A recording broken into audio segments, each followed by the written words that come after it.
WBZ's political analyst John Keller is here with us now. And John, let's start with former Vice President Biden.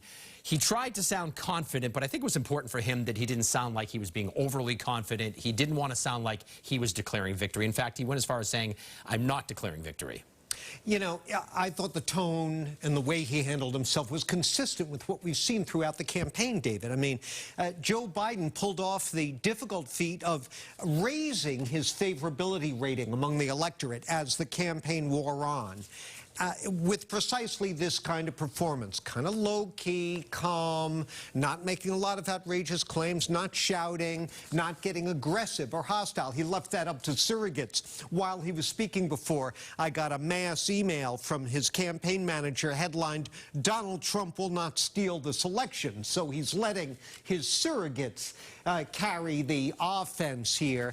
And also, in the back of his mind, if he believes, and it's becoming increasingly apparent that he may well win this, if he believes that, he's got to already be thinking about how he's going to handle the aftermath.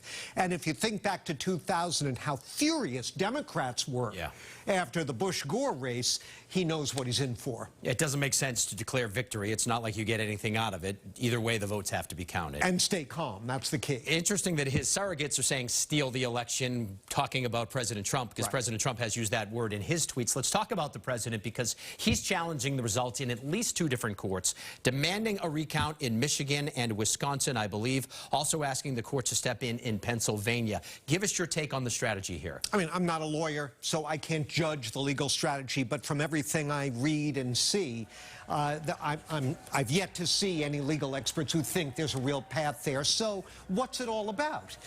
Again, he's being consistent with the way he is as president, as a candidate. He likes to stir the pot. He likes to agitate his followers, and he likes to present a view of the world where he's under siege by various enemies who are cheating and defrauding.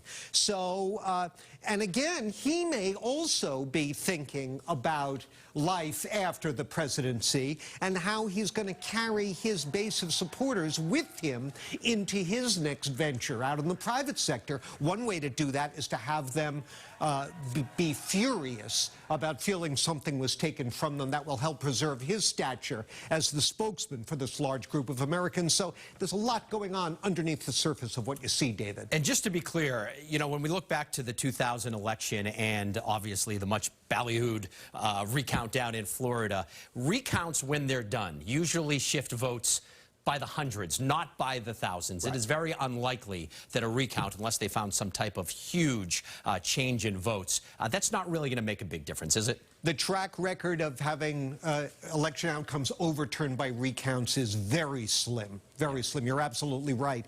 But if we go through it, it's going to exacerbate this anger and unease, no question. Anger and unease, it seems to be the theme of 2020. Unfortunately. Very much so, yep. All right, John Keller, thank you so much. Stay with WBZ.